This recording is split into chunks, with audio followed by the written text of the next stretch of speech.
쇼비지스와 비밀에 오신 것을 환영합니다. 오늘 소개할 이야기는 배우 강지환에 관한 소식입니다.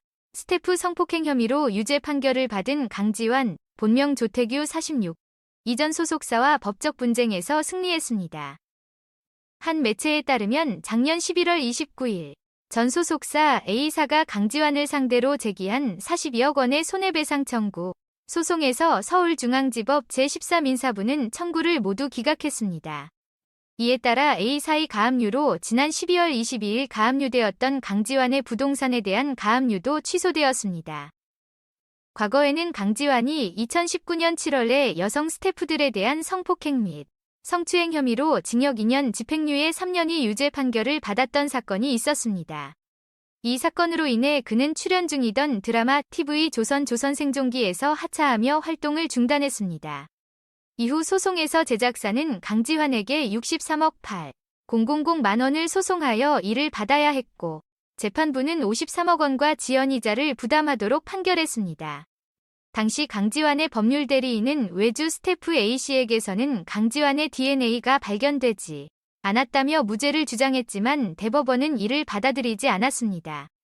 대법원 판결을 앞두고 현장 CCTV 영상이 공개되면서 여론은 크게 바뀌었습니다. 특히 피해자가 특정 시간에 지인과 일상적인 대화를 나누고 강지환의 집을 자유롭게 왔다 갔다 하는 장면이 공개되었습니다.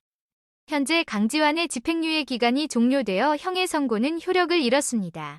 그리고 오늘의 판결로 인해 전 소속사 A와의 민사재판도 강지환의 승리로 종결되었습니다. 앞으로 배우 강지환의 활동에 대한 관심이 더욱 높아질 것으로 예상됩니다.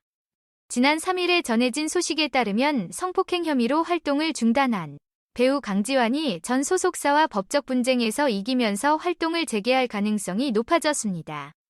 서울중앙지법 제13인사부는 강지환의 전 소속사가 제기한 42억 원의 손해배상 청구 소송에서 지난해 11월 29일에 모두 기각하는 결정을 내렸습니다.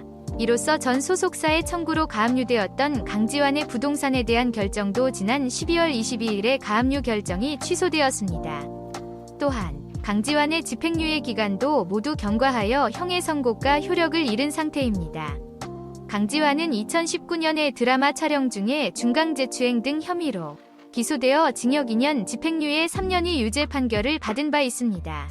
이로 인해 그는 출연 중이던 드라마 조선생존기에서 하차하게 되었고 제작사는 이미 지급된 출연료와 계약 위반에 따른 63억 8천만 원을 반환하도록 요구했습니다.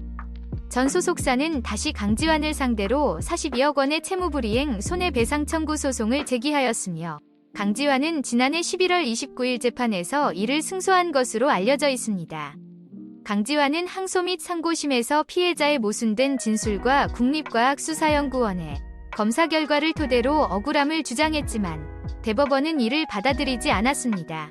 특히 현장 CCTV 영상이 공개되면서 사건의 여러 측면이 다시 주목받았으나 대법원은 법리만을 고려해 이 심판결을 확정하였습니다. 이제 전 소속사와의 민사재판에서 승리하고 집행유예 기간이 모두 경과한 상황에서 강지환의 연예활동 재개 여부에 대한 관심이 커지고 있습니다.